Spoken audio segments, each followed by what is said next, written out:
Hi all, this is me Karan.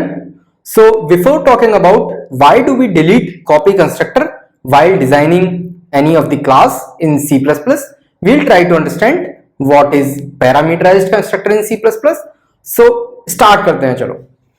तो अगर हम पैरामीटराइज्ड कंस्ट्रक्टर की डेफिनेशन की बात करते हैं, then by definition a special constructor that accepts one और more parameter during object creation.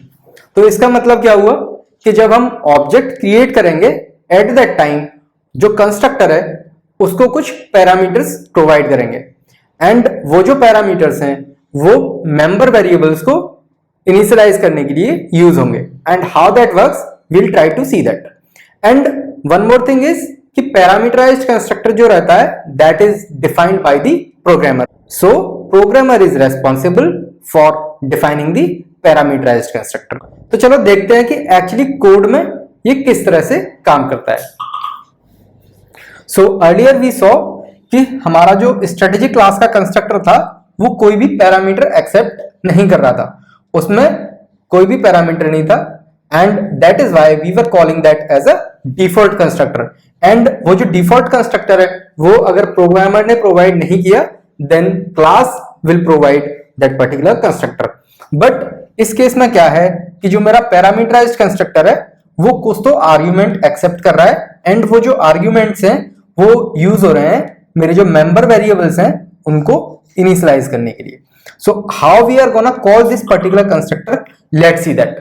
So what I will do, I will create the object of this particular strategy class.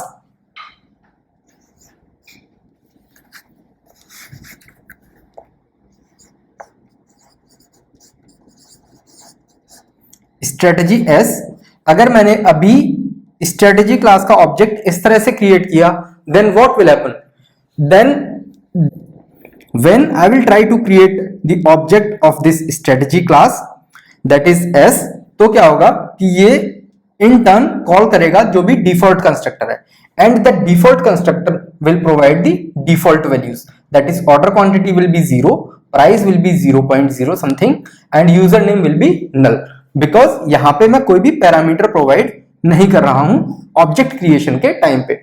But what I want कि जब भी मैं इस class का object create करूं तो मेरा जो डिफॉल्ट कंस्ट्रक्टर है वो कॉल ना हो, instead of that this particular constructor must get called. तो क्या कर सकते हैं हम कि जब भी मैं स्ट्रेटेजी क्लास का ऑब्जेक्ट क्रिएट करूंगा, लेट्स से स्ट्रेटेजी एस, तो मेरा जो पैरामीटराइज्ड कंस्ट्रक्टर है उसको कॉल करने के लिए मैं प्रोवाइड करूंगा 10 let's say and 100.5 and let's say the name is XYZ. तो अभी स्ट्रेटेजी क्लास का ऑब्जेक्ट क्रिएट किया S एंड इन टर्न उसने कॉल किया स्ट्रेटेजी क्लास का जो पैरामीटराइज्ड कंस्ट्रक्टर है. अभी जो डिफॉल्ट कंस्ट्रक्टर है वो कॉल नहीं हुआ बिकॉज मैंने अपना पैरामीटराइज्ड कंस्ट्रक्टर प्रोवाइड कर रखा है एंड उस पैरामीटराइज्ड कंस्ट्रक्टर के अंदर करेक्ट पैरामीटर्स की वैल्यू पास करी है.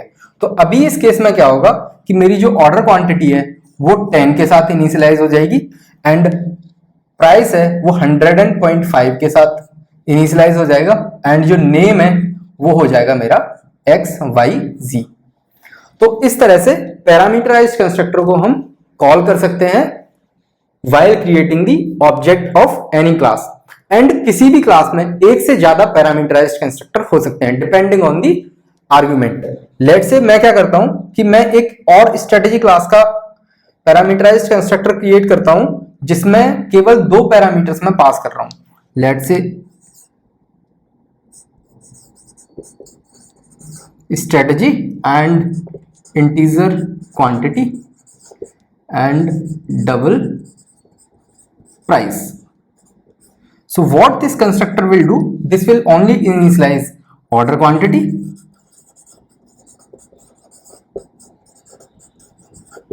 and price equal to. So abhi let's say I want to call this particular constructor. So what I will do, I will create the object strategy S, and here I will provide only these two values, not the third value, because अभी जो number of parameters हैं वो मेरे match होने चाहिए. Here this particular parameterized constructor is accepting 2 arguments and यहां से मैं 2 arguments provide कर रहा हूं. तो यहां पे मेरा जैसे ही मैंने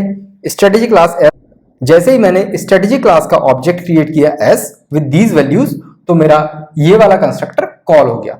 एंड जो यूजर नेम है उसको बाय डिफॉल्ट जो डिफॉल्ट कंस्ट्रक्टर वैल्यू प्रोवाइड करता है वो वैल्यू मिल जाएगी. यानी कि ऑर्डर क्वांटिटी की वैल्यू कितनी होगी 10 एंड प्राइस कितना होगा 100.5, बट जो यूजर नेम है वो क्या होगा नल. वाई? बिकॉज मेरा जो कंस्ट्रक्टर कॉल हुआ था उस कंस्ट्रक्टर कॉल में मैंने यूजर नेम को डिफाइन नहीं किया या फिर यूजर नेम को एक पर्टिकुलर वैल्यू के साथ इनिशियलाइज नहीं किया. बट अगर मैंने ये वाला कंस्ट्रक्टर कॉल किया होता एंड वो कब होता जब मैं 3 आर्ग्यूमेंट्स यहां पे प्रोवाइड कर रहा होता. Eight that time this particular constructor would have called and वो यूजर नेम को एक करेक्ट वैल्यू के साथ इनिशियलाइज करता. So this is how parameterized constructor works. So if I summarize the entire lecture, then I will say parameterized constructor is a special constructor that is gonna take certain arguments, and based on the value of those arguments it is gonna initialize the member variables, and this particular parameterized constructor is gonna defined by the programmer. तो parameterized constructor को handle करने के लिए programmer responsible होता है. तो चलो मिलते हैं अगले लेक्चर में जिसमें हम पिछले 2-3 लेक्चर्स में हमने जो भी पढ़ा है उसको इंप्लीमेंट करने की कोशिश करेंगे.